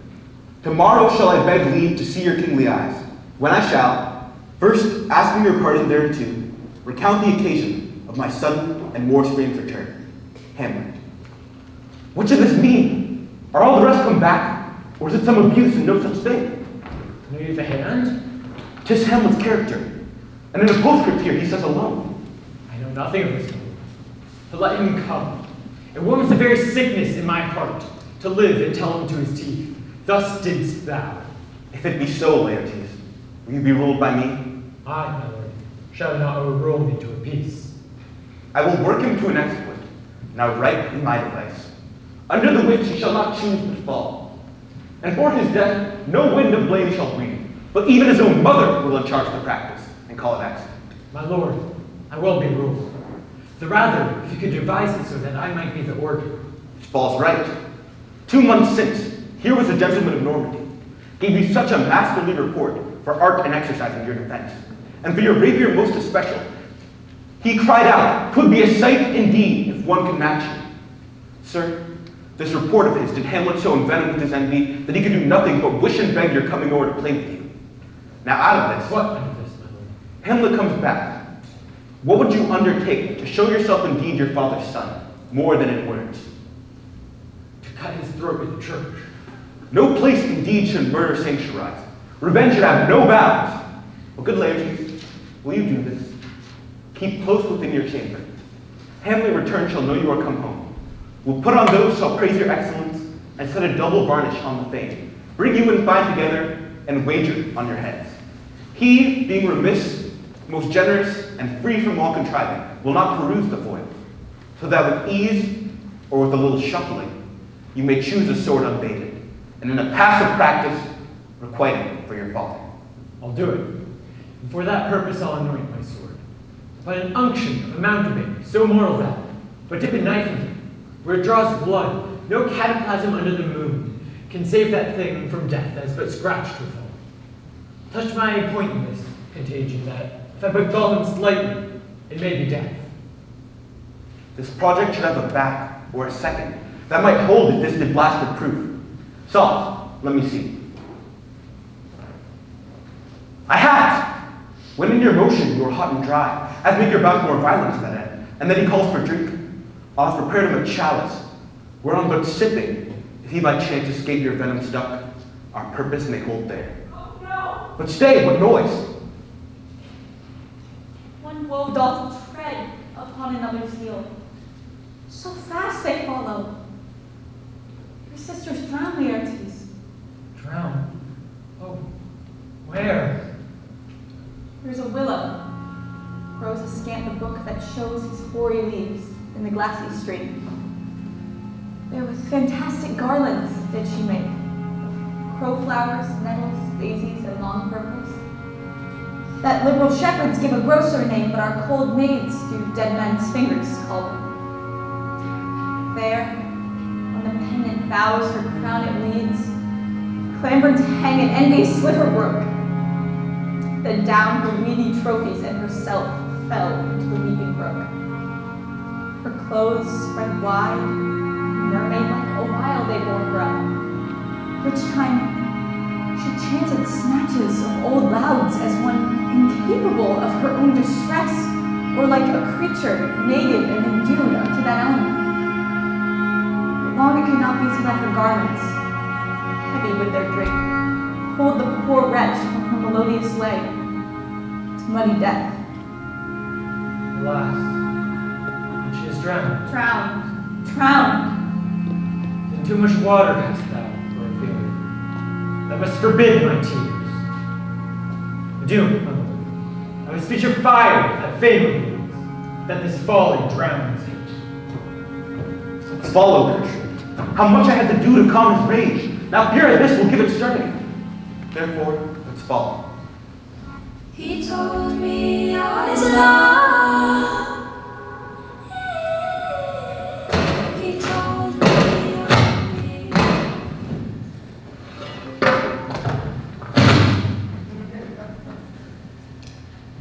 Is she to be buried in Christian burial when she willfully seeks her own salvation? I tell thee she is. Make her grave straight. The coroner has sat on her and finds a Christian burial. How can that be, unless she drowned herself in her own defense? It's found so. It must be sed defendendo. It cannot be else. For here lies the point. If I drown myself wittingly, it argues an act. And an act has 3 branches. It is to act, to do, to perform. Ergo, she drowned herself wittingly. Nay, but here you, good man Delver. Give me leave. Here lies the water. Good.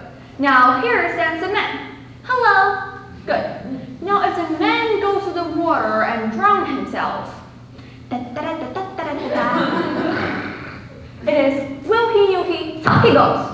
Mark you that. But now if the water comes to the man and drown him,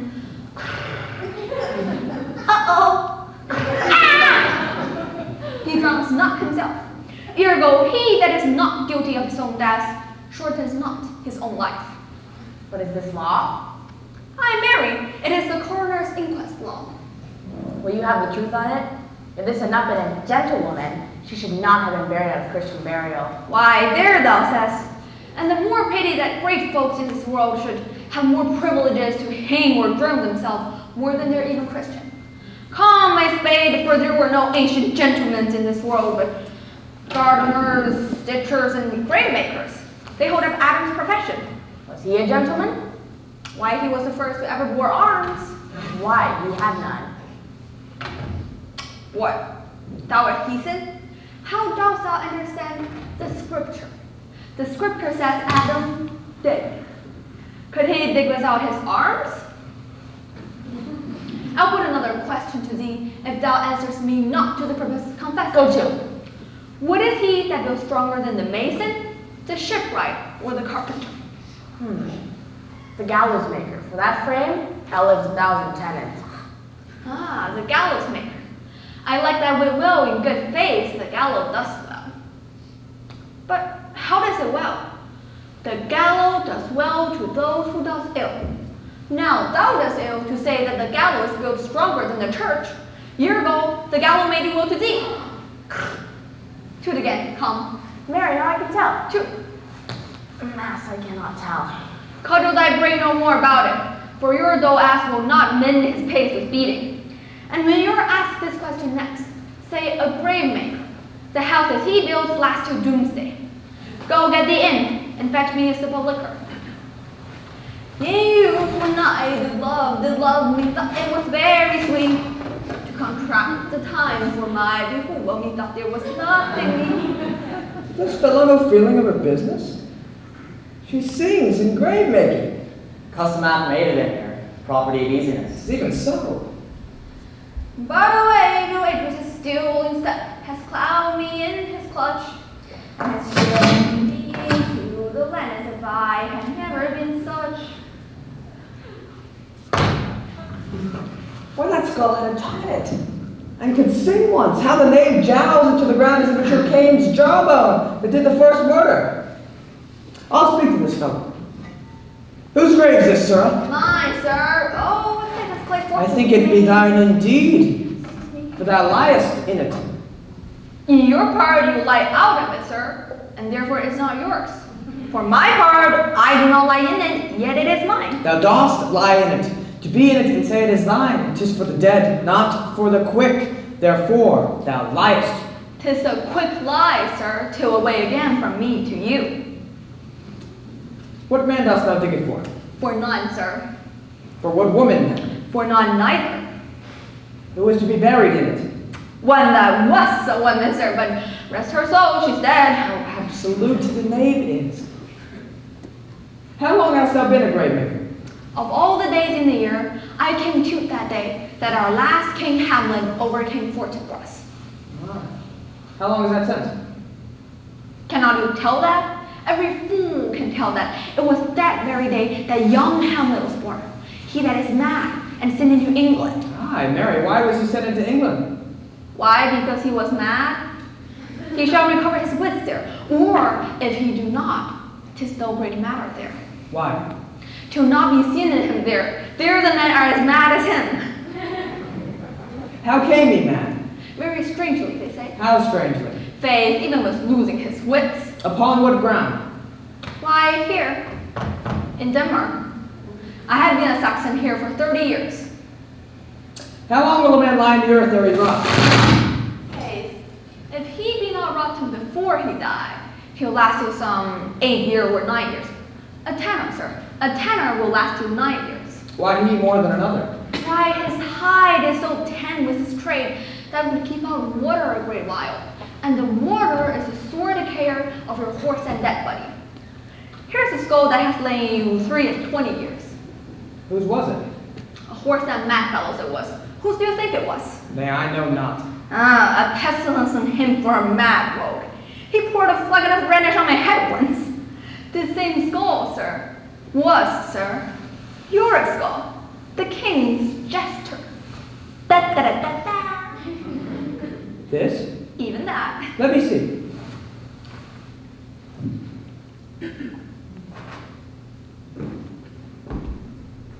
Alas! Poor Yorick. I knew him, Horatio. A fellow of infinite jest, of most excellent fancy. He had borne me on his back 1,000 times. And now how abhorred in my imagination he is. My gorge rises at it. Here hung those lips that I have kissed I know not how oft. Where be your jibes now? Your gambols, your flashes of merriment that will want to set the table on a roll. Prithee, Horatio, tell me one thing. What's that? Dost thou think Alexander looked to this fashion in the earth? E'en so, my lord. It smelt so. Pah! E'en so.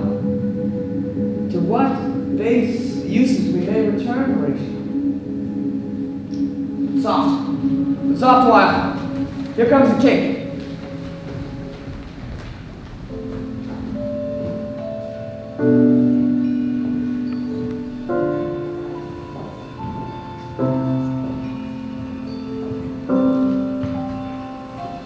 What ceremony else? That's Laertes, a very noble youth, Mark. What ceremony else? Her obsequies has been far and large as we have warranty. Her death was doubtful, and, but that the great command oversways the order, she being ground, unsanctified, been lodged to the last trumpet. For charitable prayers, shards, flints, and pebbles should be thrown at her. Yet here she is allowed her virgin krantz, her maiden instruments, and the home ring of the bell and burial. Must there no more be done? No more be done. We should refrain service to the dead, to sing a requiem as such rest to her. Lay her other. May from her fair and uncleaved flesh violence spring. I tell thee, churlish priest, a ministering angel shall my sister be, while thou liest howling. What? The fair Ophelia? Sweets to the sweet farewell. I hoped thou shouldst been my Hamlet's wife. I I thought thy bride bed to have been decked, sweet maid, and not have strewed thy grave. Oh, trouble, woe. Fall 10 times trouble on that cursed head whose wicked deed, that most ingenious sense deprived thee of. Hold off the earth a while, till I've taken her once more in my arms.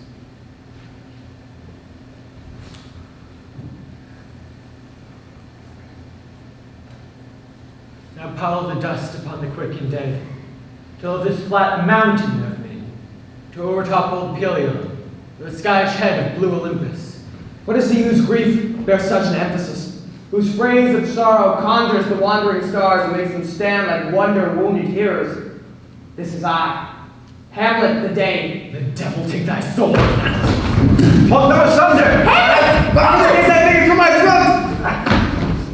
Though I am splintered and ragged, yet I have in me something dangerous, which let thy wisdom fear. Hold off thy hand! I will be quiet! Why, I will fight with him upon this thing until my eyelids will no longer wag! My son, what theme? I loved Ophelia. 40,000 brothers could not with all their quantity of love make up my son. What wilt thou do for her? Oh, he is mad, like... For love of God, forbear What him! would you would thou do? Would weep? Would fast? Would fight? Would tear thyself? I'll do it. Dost thou come here to whine? To outface me with leaping in her grave? Be very good with her, and so will I. Nay, if thou mount, I'll rant as well as thou. This is mere madness, unless a wild fit will work on him. Hear you, sir. What is the reason that you use me thus? I loved you ever. But it is no matter. Let Hercules himself do what he may. The cat will mew, and the dog will have his day. Pray thee, good Horatio, wait upon it. Strengthen your patience in our last night's speech. We'll put the matter to the present push. Good Gertrude, set some watch over your son. This grave shall have a living monument. An hour of quiet shortly shall we see. Till then, in patience our proceeding thee. So close, no matter how far. Couldn't be much more from the heart. Forever trusting who we are, and nothing else matters. And nothing else matters. So much for this, sir. Now you should hear the other. You do remember all the circumstances? Remember, my lord.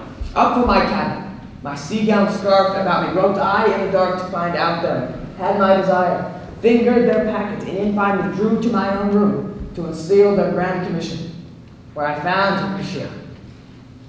Royal knavery, an exact command. My head should be struck off. Is it possible? Here's the commission, read it at more leisure, but wilt thou hear how I did proceed? I beseech you. I sat me down, devised a new commission, an earnest conjuration from the king, that upon the view and knowing of these contents, he should those bearers put to sudden death. So, gilded sort of Rosencrantz go to it. Why, man, they did make love to this employment. They are not near my conscience. Their defeat does by their own insinuation grow. Why, what a king is this? Does it not? Think thee. Stand me now upon. He that hath killed my king, and whored my mother, caught in between the election and my hopes, thrown out his angle from my proper life, and with such cozenage, is it not perfect conscience to quit him with this arm? Must be surely known to him from England what is the issue of the business there. The time's short. The interim's mine. But I'm very sorry, good Horatio, that to Laertes I forgot myself. For by the image of my cause I see the portraiture of his. I'll court his favors, but sure the bravery of his grief would put me into a towering passion. Peace. Who comes here? Aye, your honored lordship is right welcome back to Denmark. I humbly thank you, sir. Dost know this waterfly? No, my good lord. If your lordship were at leisure, I should impart the thing from his majesty. I shall receive it. With all diligence of spirit. Put your bonnet to its right use, just for the head. Why, thank you, my lord, but tis very hot, isn't it? Oh, no, believe me, it is very cold. The wind is northerly. 'Tis indifferent cold, my lord, indeed. But yet methinks it is very sultry and hot for my complexion. Exceedingly. I mean, it's sultry as for, well, I cannot tell how. But my lord, His Majesty bade me to signify that he has laid a great wager on your head. Sir, this is a matter. I beseech you, remember. Nay, for my ease and good faith, here is newly come to court Laertes. Believe me, he's an absolute gentleman. What imports the nomination of this gentleman? Of Laertes. Of him, sir. Oh, no, you're not ignorant of what excellent Laertes is. For in his meat and his weapon, his own fellow. What's his weapon? Rapier and dagger. Well, that's two of his weapons. But well. The king, sir, hath laid that a dozen passes between you and him shall not exceed you 3 hits. What if I say no? Sir, I will walk here in this hall. If it please his majesty, it is the breathing time of day with me. Let the foils be brought, the gentleman willing, and the king hold his purpose. I will win for him if I can. If not, I shall gain nothing but my shame and the audience. I commend my duty to your lordship. Yours. You will lose this wager, my lord. I do not think so. Since he went into France, I have been in continual practice. I shall win at the odds. But thou wouldst not think how ill all's here about my heart. But it is no matter. If your mind is like anything, obey it. I will forestall their repair hither and say you are not fit. Not a whit. We defy augury. There is a special providence in the fall of a sparrow. If it be now, 'tis not to come. If it be not to come, it will be now. If it be not now, yet it will come. The readiness is all.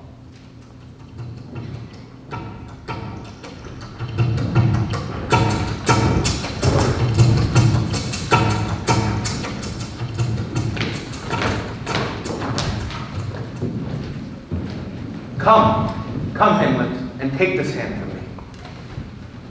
Give me your pardon, sir. I have done you wrong, but pardon it, as you are a gentleman. This presence knows, and you must needs have heard how I am punished with a sore distraction. What I have done, I here proclaim was madness. Sir, in this audience, let my disclaiming from a purposed evil free me so far in your most generous thoughts that I have shot my arrow o'er the house and hurt my brother. I'm satisfied in nature, which in this case should stir me most to my revenge. I do receive your offered love like love. You will not wrong it. I embrace it freely, and will this brother's wager frankly play. Come, give us the points. Come, one for me. I'll be your foil, Laertes. In mine ignorance your skills shall, like a star in the darkest night, stick fiery off indeed. You mock me, sir. No, by this hand. Give them the foils and knowledge. Cousin Hamlet, you know the wager. Very well, my lord. Your grace has laid the odds on the weaker side. I do not fear it. I have seen you both. But since he is better, we have therefore odds. This is too heavy. Let me see another. This likes me well. These foils have all the length? Aye, my good lord. Send me the stoops of wine upon that table. Come, begin. And you, the judges, bear a wary eye. Come on, sir. Come, my lord.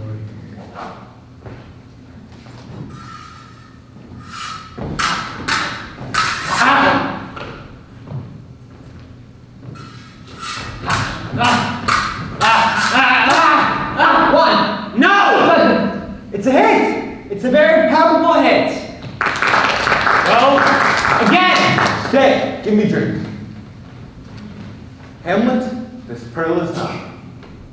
Here's to thy health. Give him the cup. I'll play this bout first. Set it by a while. Come. Again.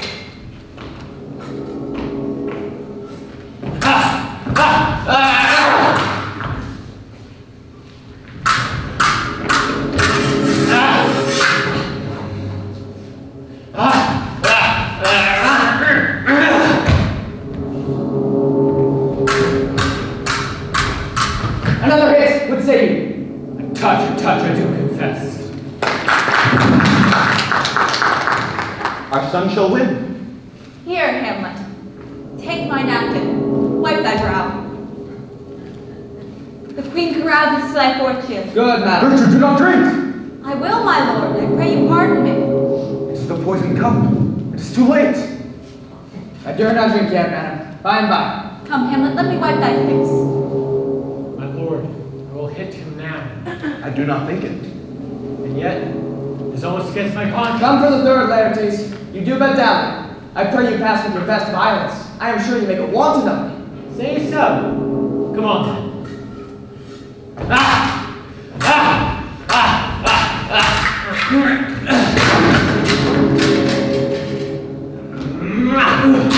Hey! Hey, nothing, my lord! How about you now?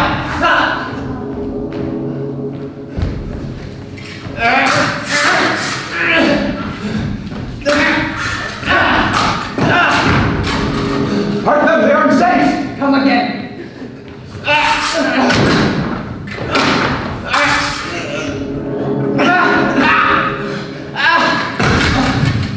Look at the queen there! Hold! They beat on both sides. How is it, my lord? How is the Laertes? Why, the woodcocks of my own spring, Joseph. I'm killed by my own treachery. How does the queen? She sounds to be bleed. No, the drink! The drink! Oh, my sweet Hamlet, the drink! I am poisoned! Oh, villainy. Hold, let the doors be locked. Treasure, seek it out. The time has come, Hamlet. Hamlet, thou art slain. No medicine in the world can do thee good. In thee, there's but half an hour's life. The treacherous censer is in thy hands, unbated and envenomed. Your mother's poisoned. Lo, here I lie, never to rise again. The king's to blame. Point envenomed too. Envenomed. To thy work! Yet defend me, friends, I am but hurt. Here thou incestuous, murderous, damned Dane, drink out this potion. Is thy union here? Follow my mother. He is justly served. Is a poison tempered by his own hand. Exchange forgiveness with me, noble Hamlet. Mine and my father's death lie not upon thee, nor thine on me. Heaven make thee free of it. Wretched queen of dew. Horatio, I am dead. Thou livest. Report me and my cause of rights to the unsatisfied. Never plead it. I am more an antique Roman than a Dane. Here's yet some liquor left. Desire man, give me the cup. Let go! By heaven, I'll have it! Oh God, Horatio. What a wounded name shall live behind me. If thou didst ever hold me in thy heart, absent thee from felicity a while, and in this harsh world, draw thy breath in pain to tell my story.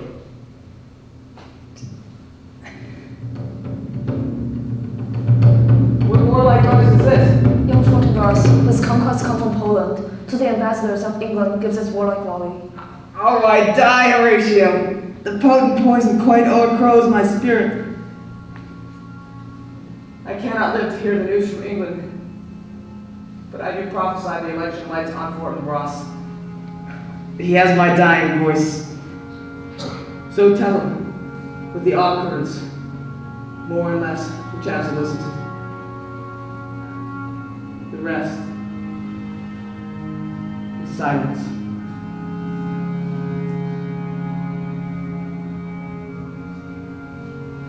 Now cracks a noble heart. Good night, sweet prince. And flights of angels sing thee to thy rest. Why does the drum come hither? Where is this sight? What is it you would seek?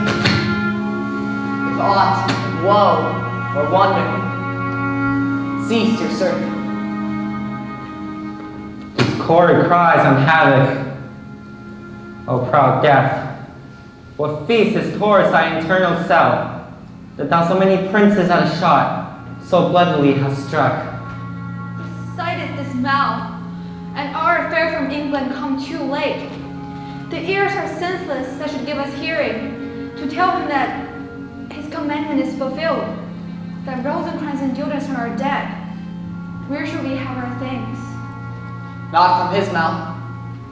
Had it the ability of life to thank you. But since, so jump upon this bloody question. You from the Polack wars, and you from England are here arrived. Give order that these bodies, high on a stage, be placed to the view. and let me speak to the yet unknowing world of how these things came about. So shall you hear of carnal, bloody, and natural acts, of accidental judgments, casual slaughters, of deaths put on by cunning and forced cause. And, in this upshot, purposes mistook, fallen on the inventor's head. All this can I truly deliver. Let us haste to hear it, and call the noblest to the audience. From you with sorrow I embrace my fortune. I have some rights of memory in this kingdom, which now to claim my vantage doth invite me. The four captains bear Hamlet like a soldier to the stage, for he was likely had he been put on to prove most royal. And for his passage, the soldiers' music and rite of war speak loudly for him. Take up the bodies. Such a sight as is becomes the field, but here shows much amiss. Go! Bid these soldiers shoot.